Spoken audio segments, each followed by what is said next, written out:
Welcome to Part 5, the final chapter of making a canoe paddle. In this series we will be doing some sanding and some varnishing and then a brief recap of making the canoe paddle. Thank you and I hope you enjoy.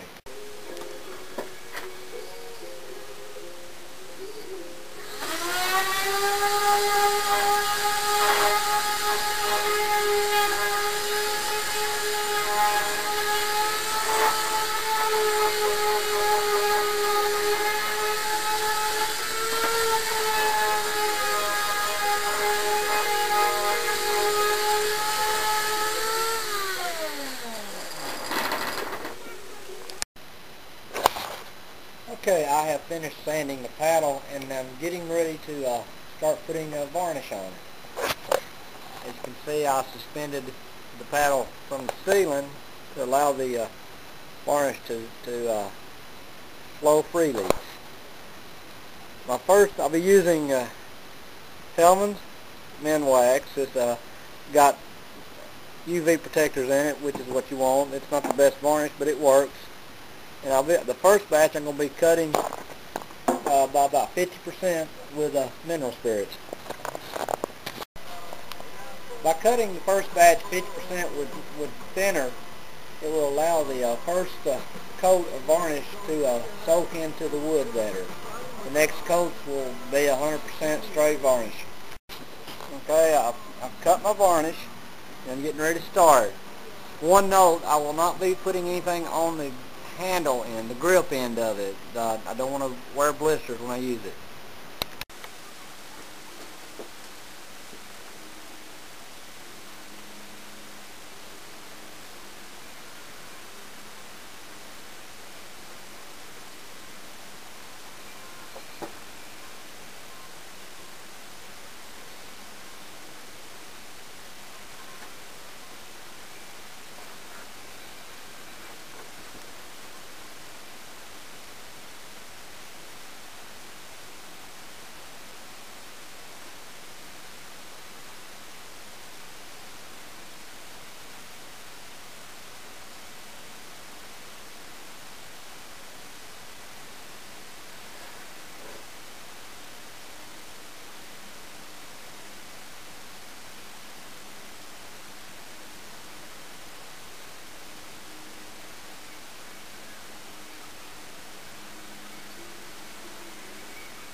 Okay, you can see the first coat is on.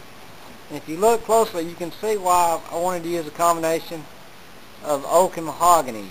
The mahogany really jumps out once you put the varnish on it.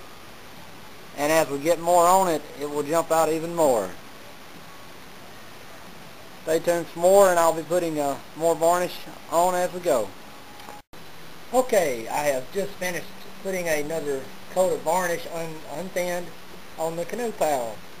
From here on out I'm just going to be sanding and putting many coats of varnish on to build up a good thickness of varnish.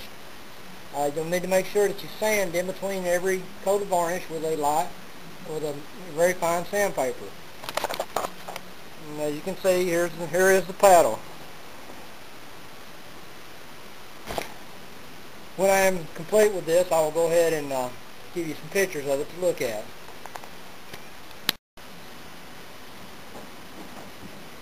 Okay, this will be the conclusion of the video. I just have a few things that I would like to touch base on you with. First, let's talk about the material. In this paddle, I use white oak for the shaft, and then a little bit on the grip, and for the blade, I use a combination of white oak and mahogany. One of the disadvantages of white oak is the weight. It's going to be a little bit heavy. It's going to be heavy. Another disadvantage of the white oak is it don't bond well with epoxy. After I started this, I got to thinking that maybe it would be a good idea to put a strip of fiberglass along the tip of the blade for abrasive resistance. But with the fact that epoxy does not bond good with the white oak, I went ahead and decided not to. Back to the weight of the white oak. Typically a canoe paddle, from what I've learned, I ounces. I started this should be in the neighborhood of 24 ounces, somewhere around there. When you think about it, you'll be numerous strokes per hour, so you're not lifting much weight, but over an extended period of time, it could wear you out. This paddle weighs in at about 33 ounces. It's a little bit heavier than what you expect, but it has a wider blade than most of the other canoe paddles. I went with a wider blade to help me with my stroke and J stroke. Maybe this could help me figure that out. Another thing with it goes hand in foot with the hand and mouth rather with the weight is the balance. The canoe paddle should balance out right around the throat. It's the equal weight between the shaft and the blade. If you noticed in my other videos, this one did, it balanced out right at within an inch of the throat. It was maybe a little bit handle heavy, barely, but I felt real good with the balance of it. A couple of things about the construction of it that I learned as I went through. The shaft should go at least a third, possibly halfway down the length of the blade, full thickness, before it starts to taper off. I started tapering mine off a little too soon. One of the good things about the white oak is it's got superior strength. So I'm hoping that, even though I started my taper pretty soon, that the strength of the white oak will carry the day. With time will tell. Another about the varnish. As you noticed, I started out with a thin coat. I thinned it down about half and half with mineral spirits. Yes, mineral spirits. I had to check. And then the rest of the coats were full straight, full varnish, and no thinning agent. I will probably end up putting about 7 or 8 coats on minimum to finish this out. And that's for protection of it. Sun, weather, water, just kind of general protection. And it adds beauty. It brings up the beauty of the mahogany. One thing you need to make sure is that you use a varnish that has good UV protection in it. I use a Minwax varnish. It's not the best, but it's readily available, and at a decent price. Also, you notice I put no varnish on the grip or on the handle. This is where there'll be a lot of action with my hand, and that's prime blisters. So varnish will cause blisters quicker than non-varnish.